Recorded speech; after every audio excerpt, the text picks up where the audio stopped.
Welcome to Dogsthorpe Infant School Launchpad. This is your captain speaking. We've been cleared for departure. Okay, Eddie, start the countdown. 5, 4, 3, 2, 1. Let's go.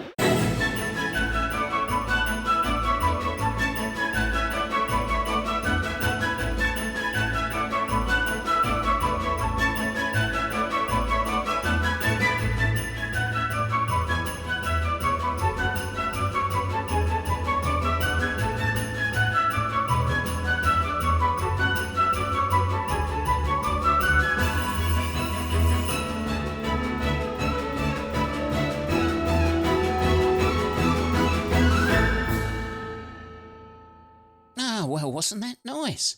That was fantastic, wasn't it?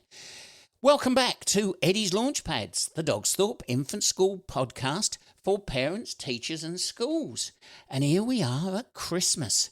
Where did all that time go? I just can't believe it. It's just flown by. Maybe that's not the case for some of the staff at Dogsthorpe Infant School. They might be just waiting for that final time to sort of say, well, I'm just going to put everything down now and just have a good rest, a good sleep, and just relax for a while before the new term starts. Now, when we started season 6, we started it back in April with the head teacher of Dogsthorpe Infant School, Mrs. Waters. Well, I'm pleased to say that we have got the deputy head on today's Christmas show, and it's MisscGattuso. Welcome to the show, MisscGattuso. Hello and Merry Christmas, Captain Dave. Merry Christmas to you too. We hope that you have a fantastic time with you and your family, and we hope everyone at Dogsthorpe Infant School, all of you listening, greetings, all you children who are listening. I hope you get what you're hoping for this festive time. Have a great time and have a rest, and we'll be ready in January to pick it all back up again, folks. Now, MisscGattuso, you've brought a couple of things to the podcast that you want to share with our parents, particularly Dogsthorpe School parents. The great thing about Dogsthorpe Infant School is we never stand still. We're always looking at new things, new exciting ways to do our learning, new exciting things about the community, ways that will help our children, ways that will help our families that we serve. That's the most important thing. And you brought 2 new things to us. And now, a little bird tells me that behaviour.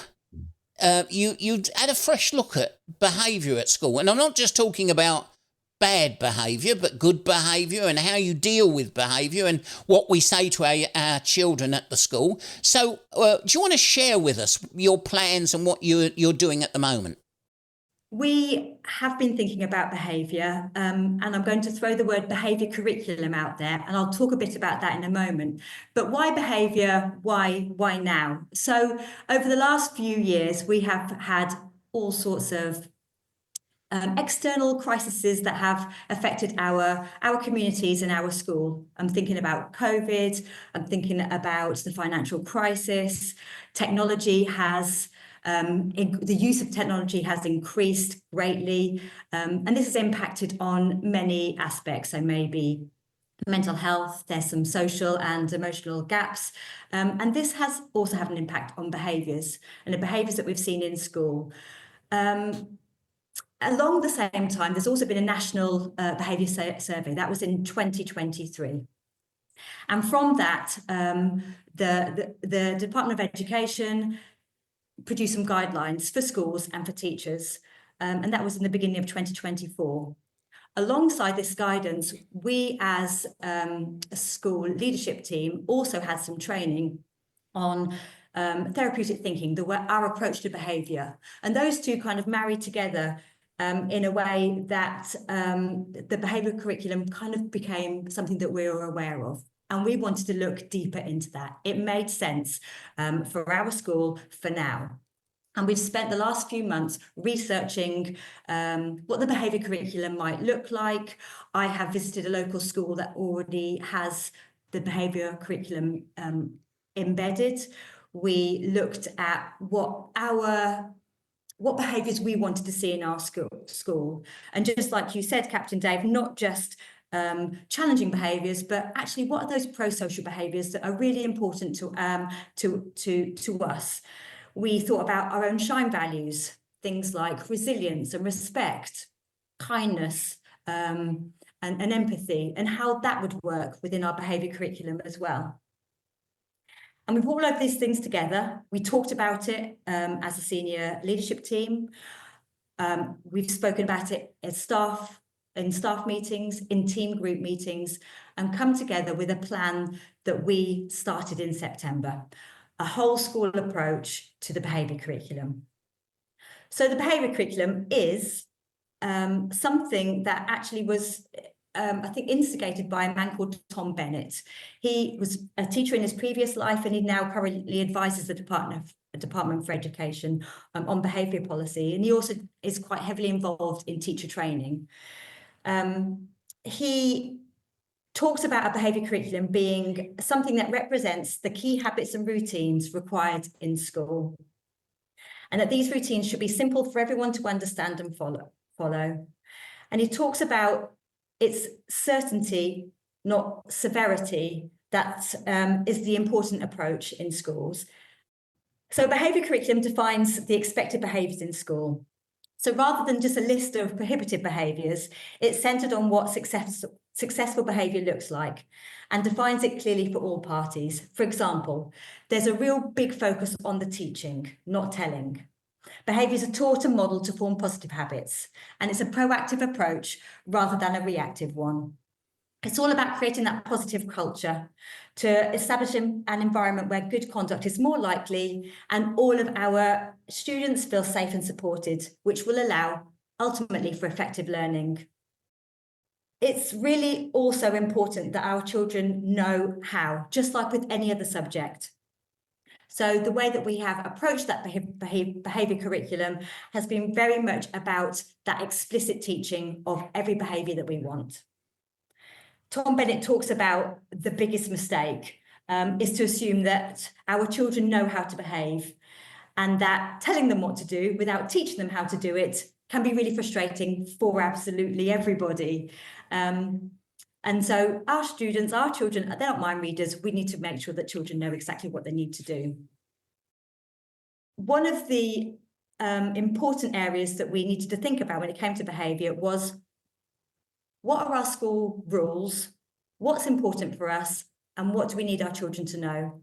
And it's not just about what our children need to know for now, but also for their futures as well. So some of those really important skills for future. And we had an umbrella term for the 3 things that we want our children to be really confident about knowing. And the 3 things that we're really thinking about is being ready for learning, being safe, and being respectful. And underneath that umbrella of those 3 important rules, our school recipe is then considered. So in our school recipe, we talk about kind hands and kind feet. We talk about using manners. We talk about having a go and trying our best in everything that we do. We talk about being kind to each other and how we move around school and how we listen to adults. And we want to be able to talk about every single rule, every single behaviour in our school, and be able to talk about those with our children and say, is it being respectful? Are you ready for learning? Was that behaviour a safe behaviour? So that children are really confident about knowing that all of the behaviours that we have in school will ultimately support children to be safe, to know how to be respectful, and to be ready for learning. And one of the ways that we have done that is we magpied one of the books that that's been used in a local school. So it's a book called What If Everybody Did That? And within that book, there's lots of fun examples of children maybe making choices that are not great. And they're fun. So there might be, for example, feeding popcorn to the bear when you go to the zoo. Well, if one person did that, it's probably not too much of a problem. But what if everybody did that? And there's some fun examples of what might happen. The bears being poorly, lots of disruption, popcorn everywhere, and so forth. So we've kind of used that fun way to introduce what would happen if everybody made these choices. And we've talked about things like lining up. What if everybody didn't line up correctly? What if everybody ran down the corridors? What if everybody shouted out when it was time for a story? And turning it on its head, what if everybody put the resources away at the end? What if everybody listened to and followed instructions? So we're kind of using that tagline, what if everybody did that, to really kind of make it a fun way, but also support the impact of what behaviours can be. We talked about right at the very beginning about technology. Technology is good in so many ways, but it means that people are talking less to each other. Those interactions have decreased. Opportunities to spend time together, resolve conflict in good ways, use manners like good morning and pleases and thank yous. We don't need them as much. And so absolutely, we want those behaviours to be something that children aren't just using in school, within our school community, but can use in the wider community and also in their future lives. We are very much thinking about what do our children need for now and in the future, and we don't know all of the skills that children will need for the future. We know that AI will change the world in ways that we're not sure about yet. We're not sure which jobs will be for our children, which skills they might need. But what we do know is that human skills will always be needed. We'll always need children that need to be respectful to each other. We always want adults to be respectful to each other. And so the skills that we're teaching now, we hope will be embedded at this age. So we started the beginning of September really thinking about being ready for learning. And we've got some mantras that we are using. These are mantras that we will share with our parents. We'll use Class Dojo to do that and the website. And hopefully our children will start using them as well. So for example, to be ready for learning, our children know exactly how they need to sit. They know they need to sit with their legs crossed. They know they need to put their resources underneath their bottoms, and they know that they are ready. And they know that we've got actions for ready as well. They are waiting and they are prepared for whatever instruction might come to them as well. So we started by being ready by how to sit, how to listen using our whole body, to listen with our eyes. We look at the person that's talking. We listen with our bodies. We face the person that's talking. We listen with our minds. We concentrate. We listen with our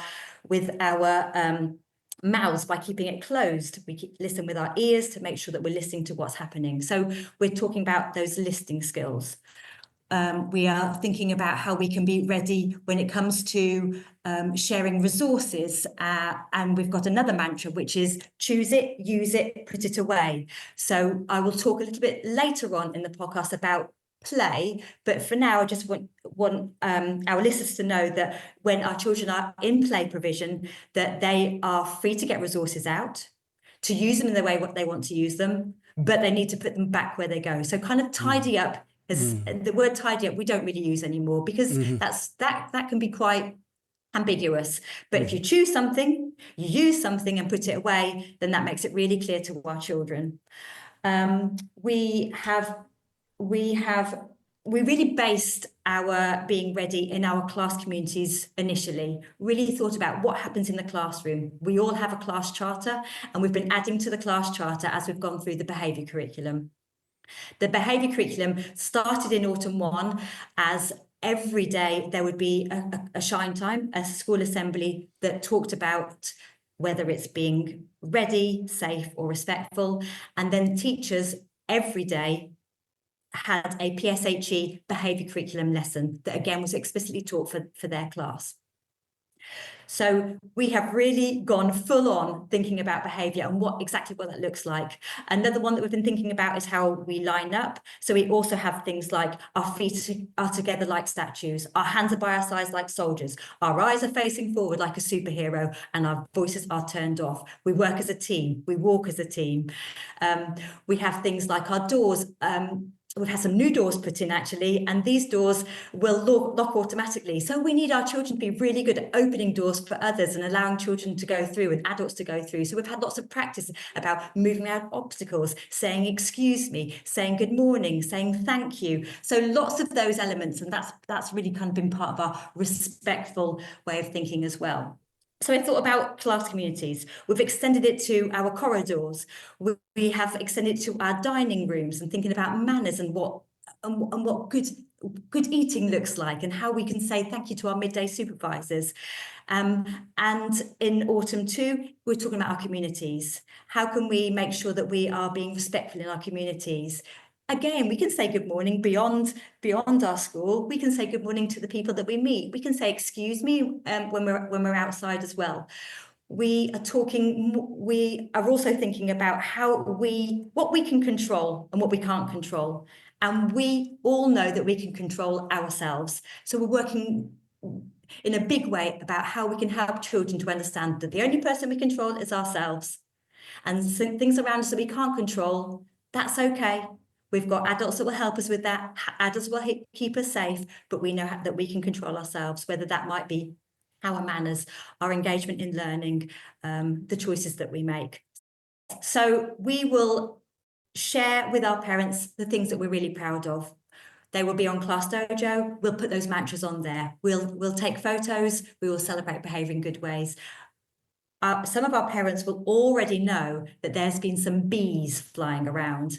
So that's been really exciting as well. We have got this year our bee ambassadors, and there's some wonderful little bee badges that help us to remember some of our behaviours. So whether it's being respectful or being safe or being ready, every week there will be a bee ambassador selected from each class that are really showing some of those behaviours. And the more bees that we see around school, the more that we're reminded of those behaviours we want to see. So each child will get a bee when they receive one, and a small certificate. They go home, and parents can really be proud of their child to know that they've been following some of those amazing behaviours in school that week. Now, you mentioned about play being built into the learning. Could you say a little bit more about that? Because I'm guessing for some of our parents, they will be thinking, oh, does that mean they'll be playing Lego all day? Now, I'm sure they won't be, but some people could easily hear the word play and think the children are just playing all day. So for those people who don't know what you're talking about, could you just explore a little bit about what you mean by play through learning and learning through play? So again, it comes back to some of the changes that we've seen over the last few years, the increase in technology, as well as I've already spoken about a little bit, and those opportunities to not only, so those limited or less opportunities for children to be able to interact with others, but also play, whether it's outdoor play or indoor play. We know that screens take up a big part of all of our lives now. And so we really considered, again, what do our children need for the future? How are children going to be able to problem solve, be resilient, persevere on things that are difficult, show ambition and determination? And we felt that we needed to provide another opportunity for children to be able to explore those incredible skills that will be needed in the future now, and give them more of an opportunity to do that. So we thought hard about play and what that looks like in our school. And play actually is a really important part of child's development. We're an infant school. We want children to be able to play. And we believe that play is really powerful. It's how children naturally learn, grow and develop. And like I said before, we recognise the importance for helping children to collaborate, to build resilience, to empathise, to solve problems, to adapt to change, and all of this are cultivated through both our school shine values, and we believe that play is a part of that. So we thought about, what do we want play to include for our children?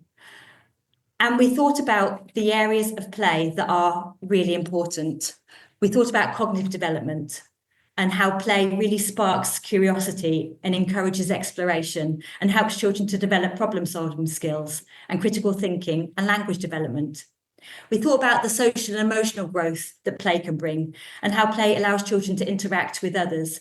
It helps them to learn to share and to negotiate and resolve conflicts, helps them to understand their own emotions and develop self-discipline and build self-esteem as they overcome challenges.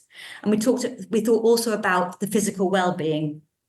So play, especially outdoor play, provides opportunities for physical activity, improving motor skills, coordination, and just general fitness. And it also helps children to manage their own stress and release energy. And we narrow those down into kind of 3 messages that we want our children to really understand. We play to think, we play to feel, and we play to move. And we talk about playing to learn. So our children talk about, is it play to learn time? We're going to go into play to learn. And they know that playing is a big part of their development. It's how they're going to learn. We are still at the beginning of this journey. Of course, our early years team have always had play in their provision. Year 1 have also begun the year with play for the last few years.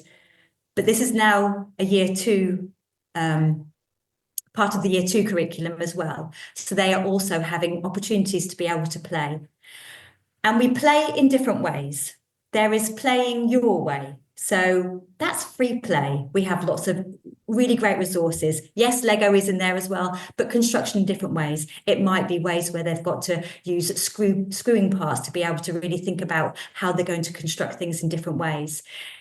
We've got lots of loose parts. So these are parts that aren't really designed to be anything in particular, because they can be everything. They're designed for children to be able to use their imagination and to be creative. So they might be like, we've got some curtain hooks, we've got strings and wools, we've got picture frames, we've got all sorts of just parts that can be used for whatever the children want to use them for. So there's lots of ways that children can play their way. We call it play your way. And they can do that to be able to create whatever they want, move in whatever way they want to move, be partnerships, work by themselves, play whatever way they want to play. We also have some directed play, and that's where our adults, whether it's teachers or our teaching assistants, will support children to be able to play a little bit deeper. So they may ask some questions or show them how they can design something in a way that perhaps haven't thought of, help them to be creative or imaginative in ways that they perhaps aren't sure about doing because they haven't had those opportunities, or they've not had some of the resources or use those resources in a way that they've used before. And then we also have we're going to play our way, and that's very teacher-directed play, which sounds a bit like a bit of an oxymoron, but it's the fact that there's a project. There's a project that needs to be created, and children can create that project in the way that they choose to. However, there is an outcome and an expectation. So, for example, in autumn, one term, our year 2 class has been thinking about aeroplanes and the Wright brothers, and one of their projects was to be able to present a presentation on the Wright brothers. Lots of these children created a YouTube video to be able to do that, where they were the Wright brothers. They did the day in the life of the Wright brothers. Another of the projects was thinking about how they could create their own flying machine. They could create those flying machines whichever way they wanted to, but the outcome was there would be a flying machine. And I've seen some of those flying machines. They have got, some of them are huge.